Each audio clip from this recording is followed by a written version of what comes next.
Tengo un sistema conformado por un cono circular y está compuesto por dos membranas, una inferior y una superior. Y esas dos membranas no van a permitir que el líquido que esté allí dentro de dicha cavidad fluya o drene. Así que vamos a considerar este sistema. Un sistema conformado, ya saben, por un cono que tiene un radio R y una longitud tal como se aprecia aquí. Vamos a llamarlo, vamos a proporcionarle los datos suficientes a este sistema compuesto por este cono y ese fluido que está allí contenido entre esas dos membranas. La altura de ese cono será L. Vamos a proporcionarle esos datos como les dije. L será la altura de este cono en general. H sub 0 sería la altura desde el vértice del cono hasta la primera membrana, que sería la membrana inferior. H sub 0. Ahora, H sub 1 sería una altura que está desde el borde superior de este cono hasta la primera membrana, será H sub 1. Ahora, por diferencia, o sea, restando L, que es la altura del cono, y esta distancia que está desde la parte superior del cono hasta la membrana superior, será H1. Si restamos, entonces por diferencia vamos a obtener L menos H1. Digo, L menos H1, si a L le sustraemos H1, nos queda por diferencia esta altura. Sería L menos H1, que la cual está medida desde aquí, desde el vértice de ese cono hasta la parte donde está la membrana superior. Bien, L menos H1, esta altura. Bien, entonces nosotros vamos a contemplar un volumen de control. Voy a trabajar con un volumen de control que tiene una forma de disco volumétrico. ¿Pero por qué? ¿Por qué es un disco volumétrico mi volumen de control? Porque simplemente yo me estoy aprovechando de la situación de que esta superficie cónica tiene una sección transversal circular. Sí, este cono, su sección transversal, o sea, si nosotros rebanamos, cortamos seccionalmente, horizontalmente, entonces vamos a obtener discos circulares. Entonces, este volumen de control volumétrico le correspondería perfectamente, encajaría muy bien aquí en este cono. Pero como les repito, este es un volumen de control, y el volumen de control también lo podemos llamar un diferencial del volumen. Entonces, cuando hablamos de volumen de control, estamos hablando del diferencial de volumen. Entonces, un diferencial de volumen es un volumen de control. Y ese volumen de control, ya les dije, que solamente va a transitar, se va a acoplar perfectamente dentro de cualquier zona seccional de este cono, pero ese volumen de control va a existir únicamente, o va a transitar únicamente por la cavidad mojada, la cavidad, o sea, donde esté ese líquido. Entonces ese volumen de control estaría solamente por donde está este líquido, en esta zona, que me refiero desde H sub 0 hasta L menos H sub 1, ¿me entendieron? Desde H sub 0 hasta L menos H1. Recuerden que yo estoy midiendo las alturas desde la parte baja del cono, la parte ya terminal del cono, que sería el vértice.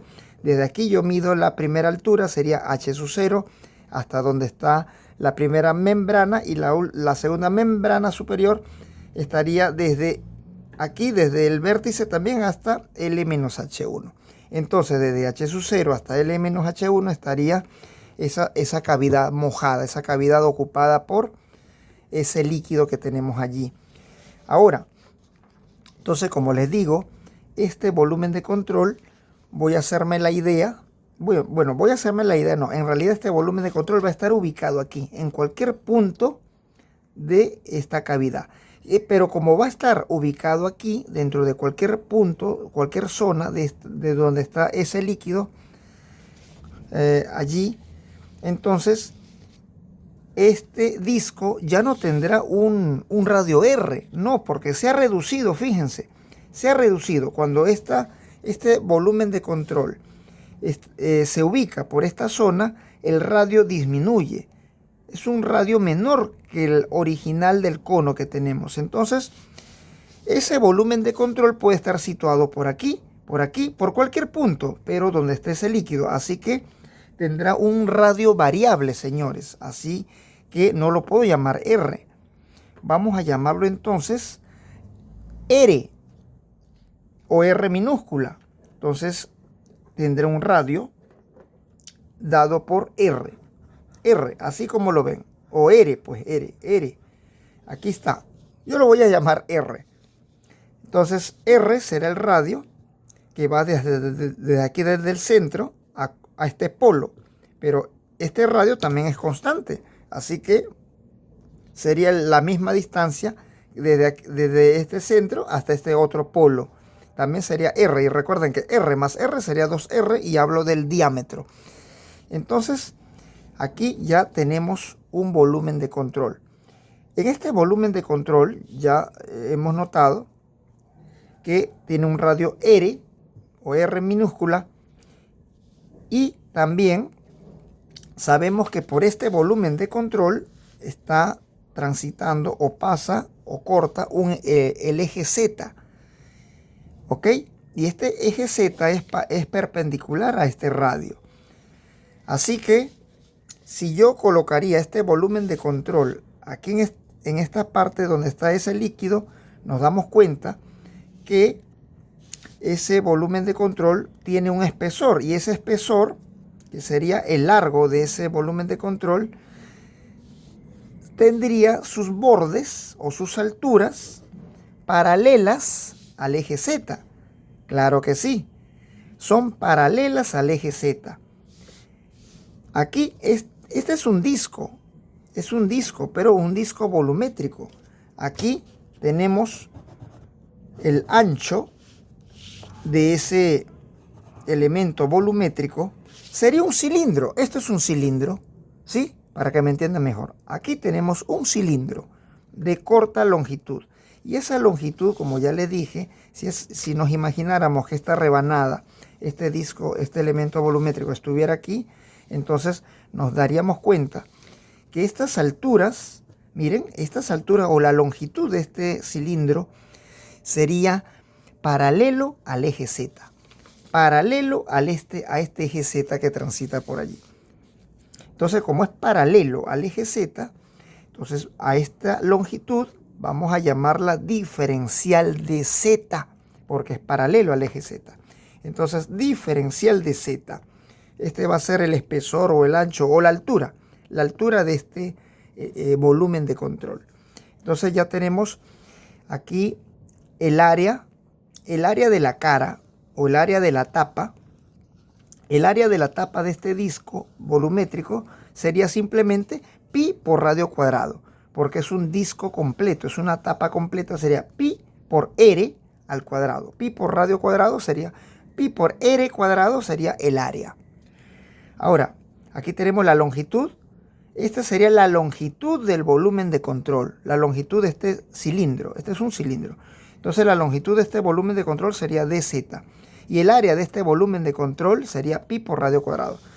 Así que, ya saben, cuando digo volumen de control es igual que yo diga diferencial de volumen. Entonces el diferencial del volumen o el volumen de control será igual al área del volumen de control. Aquí está, área del volumen de control por la longitud de ese volumen de control. Y el área del volumen de control será, como ya les dije, pi por radio al cuadrado o pi por r al cuadrado. No vayan a confundir y vayan a colocar r, que sería el radio del cono. No, eso no. Entonces sería pi por r, pi por r al cuadrado, por la longitud del volumen de control. ¿Cuál es la longitud del volumen de control? De z. de Z porque es paralela, este borde es paralelo al eje Z, por eso lo llamé dz. Entonces, repito, la longitud del volumen de control o la altura de este cilindro sería dz, diferencial de Z. Aquí tenemos entonces el diferencial del volumen, el diferencial de volumen, o mejor dicho, el volumen de control es igual a pi por radio cuadrado, pi por r al cuadrado por dz. Ahora, yo voy a calcular el volumen ocupado por este líquido que está aquí en este color marrón característico. Entonces, ese volumen está entre esas dos membranas, desde H sub 0 hasta L menos H sub 1, tal como se ve allí. Entonces, ese volumen de esa cavidad, de ese espacio, es igual a la integral del diferencial de volumen. Entonces, la integral la integral definida lo que se encarga es de sumar todas esas rebanadas, todos estos volúmenes de control, lo suma y lo va a sumar desde H sub 0, o sea, desde donde empieza la membrana, que sería en H sub 0, hasta donde termina la otra membrana, que sería L menos H sub 1, medido desde aquí, desde este vértice. Entonces, tenemos la integral del diferencial del volumen, o sea, del volumen de control. Y el volumen va a ser igual a ¿quién? A la integral del diferencial del volumen, que sería pi por r al cuadrado por diferencial de Z. Ahora, vamos a ver esta parte. Miren, tenemos aquí pi por r al cuadrado por diferencial de Z. Entonces, como ya les dije hace rato, r es una distancia variable. Entonces, ya saben, porque ese elemento de control, ese volumen de control, puedo colocarlo aquí más arriba, más abajo, pero dentro de esta cavidad. Y entonces R varía, cambia. Así que lo que podemos hacer aquí sería simplemente aquí considerar pi como una constante, porque pi no tiene nada que ver con Z. Pero señores, R cambia a medida, R va a variar a medida que sube o baja dentro de ese volumen, transitando por el eje Z. Sí va a cambiar. Entonces, pi solamente podemos considerarlo como una constante. Así que pi sale fuera de la integral. Nos quedaría volumen va a ser igual a pi, que multiplica la integral de r al cuadrado por diferencial de Z. Pero entonces la integral iría desde Z sub 1 a Z sub 2. Este serían los límites de integración. Déjeme decirle entonces que aquí Z Z va a estar simplemente entre Z sub 1 y Z sub 2. Entonces, Z será desde un Z sub 1, que sería H sub 0, ¿sí? Porque es la distancia desde el vértice hasta la primera membrana, sería H sub 0. Y colocamos aquí Z sub 1 sería H sub 0. Y Z sub 2 hasta la segunda membrana sería tomando como punto referencial este punto inicial del cono. Entonces, desde aquí hasta esta membrana sería L menos H sub 1. L menos H sub 1. Entonces, Z iría desde H sub 0 hasta L menos H sub 1. Muy bien, tenemos desde Z1 hasta Z sub 2. Ya tenemos los límites de integración. Ahora, ya saben que esta integral va desde Z sub 1 igual a Z sub 0. Bueno, no, aquí quise decir H sub 0, ¿ok? H sub 0. Aquí es H sub 0. H sub 0. Z sub 1 es H sub 0. Entonces, desde H sub 0 hasta Z sub 2, que es igual, Z sub 2, que es igual a L menos H1. Colocamos Z sub 2, L menos H su 1. Y entonces el volumen nos quedaría como pi por la integral simplemente desde h sub 0 hasta L menos h sub 1. Esos son los límites de integración de ¿quién? De R al cuadrado, miren, R al cuadrado por el diferencial de Z. Muy bien. Entonces la variable aquí es Z. Por eso es que la integral va desde Z sub 1 a Z sub 2. Ahora, vamos a hacer lo siguiente. Miren, voy a trabajar solamente con la sección transversal de ese cono, pero con una semisección. A ver, entonces vamos a utilizar este triángulo rectángulo que va a ver de este punto hasta este polo, que sería esta distancia dada por R. Luego esta distancia hasta donde termina el cono, que sería L. Y toda esta hipotenusa que vemos allí. Vamos a trabajarlo así, de esa manera. Entonces miren lo que vamos a hacer aquí. A ver, digo, lo vemos en forma seccional. Seccionamos.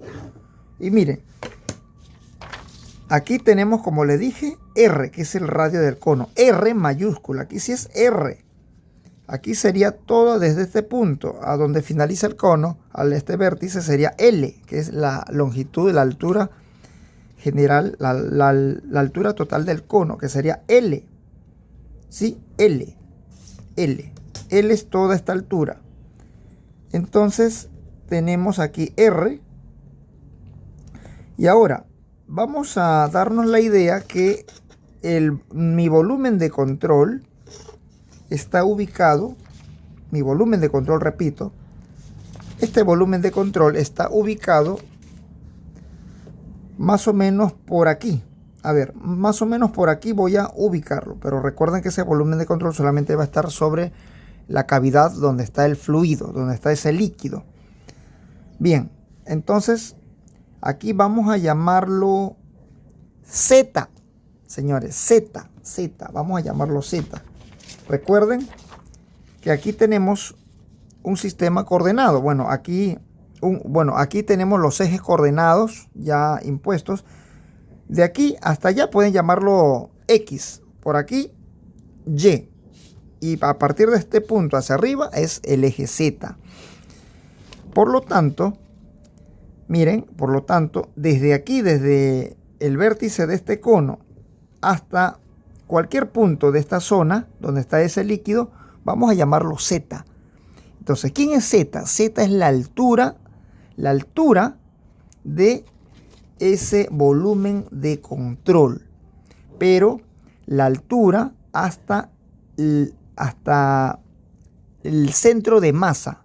El centro de masa, repito, de este volumen de control. Y el centro de masa de este volumen de control está a la mitad del diferencial de Z, más o menos por aquí, ¿sí? A la mitad.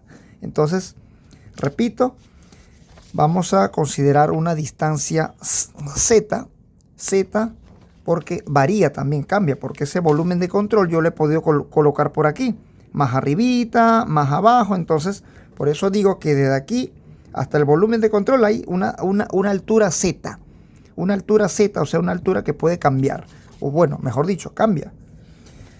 Así que a esta altura vamos a llamarla Z. Voy a llamarla Z aquí. Entonces digo, desde aquí a este punto más bajo de ese triángulo, lo llamamos Z. Z es la altura desde aquí hasta la mitad de este cilindro. Y la mitad de este cilindro estaría más o menos por aquí. ¿Sí? Por esta región, que sería el centro de masa. Bien, entonces ya saben que ese volumen de control tiene radio R, y es el radio que vamos a colocar aquí, R. Así que vamos a aplicar algunas relaciones de los triángulos y voy a hacer lo siguiente. Miren, digo R, si a R lo dividimos entre la longitud de todo este triángulo, voy a obtener una razón que sería la equivalencia de ese triángulo pequeñito que tengo por aquí. este triángulo pequeño que está por aquí sería entonces R, manteniendo ese ritmo, R entre Z. Ahí está. Ahora vamos a despejar R. R, entonces, a partir de aquí, tenemos que R va a ser igual a R entre L por Z. Entonces, muchachos, aquí tenemos R. Ahora, R, vamos a sustituirlo aquí. Sí, en el integrando. Entonces, aquí podemos decir, miren, a partir de aquí también yo puedo decir, si yo le elevo ambos lados al cuadrado, nos quedaría entonces R al cuadrado es igual a R al cuadrado entre L al cuadrado por Z al cuadrado. Y aquí tengo R cuadrado ya listo para sustituirlo aquí por R cuadrado. Así que ya vamos a terminar. Aquí nos quedaría así. Entonces esto va a ser igual a ¿quién? Miren, pi por la integral desde h sub 0 hasta L menos h sub 1 de ¿quién? R cuadrado. ¿Quién es R al cuadrado? R al cuadrado, aquí lo tengo, sería R al cuadrado entre L cuadrado por Z cuadrado. Entonces quedaría R cuadrado entre L al cuadrado por Z al cuadrado multiplicado por ¿quién? Por el diferencial de Z. Ahora, ya saben que R es el radio del cono y el radio del cono no cambia. El radio que cambia es R, que es el radio del volumen de control. Ese radio sí varía, sí cambia. Entonces, R no cambia. Esta longitud es la altura del cono y tampoco cambia, tampoco varía. ¿Ok? Entonces, la altura que cambia sería la altura del volumen de control que hemos llamado dz. Bien, entonces R y L no cambian. Además, R no tiene nada que ver con Z. L no tiene nada que ver con Z, así que son constantes. Y lo sacamos fuera del operador integral. Nos quedaría entonces que el volumen va a ser igual a pi por radio cuadrado entre L al cuadrado por la integral desde h sub 0 hasta L menos h sub 1 de Z al cuadrado por el diferencial de Z. Entonces por aquí tenemos que el volumen de esa cavidad donde está ese fluido, ese líquido, es igual a pi por el radio al cuadrado entre la longitud al cuadrado. ¿Qué más? Por la integral de z cuadrado. La integral de z cuadrado sería simplemente z a la 3 entre 3, evaluado desde h sub 0 hasta L menos h sub 1. Muy bien, entonces aquí yo puedo hacer algo. Este 1/3 que vemos ahí puedo sacarlo fuera porque no tiene nada que ver con esa variable. Así que me va a quedar así. Volumen va a ser igual ¿a quién? A pi por r cuadrado entre 3L cuadrado. ¿De quién? De z a la 3, evaluada desde h sub 0 hasta L menos h sub 1. Para que finalmente el volumen de esa cavidad, de ese espacio, sea igual a pi por radio cuadrado entre 3L al cuadrado. ¿Y esto que multiplica a quién? A z al cubo, pero evaluándolo desde h sub 0 hasta L menos h1, lo hacemos así. Primero con el límite superior sería L menos h sub 1 elevado a la 3 menos h sub 0 elevado a la 3. Bueno, muchachos, aquí sería, esto sería todo, quise decir, este sería el volumen de ese líquido que está dentro de esas dos membranas. Así que sería todo. Entonces nos veríamos en otro tutorial. Chao, se me cuidan.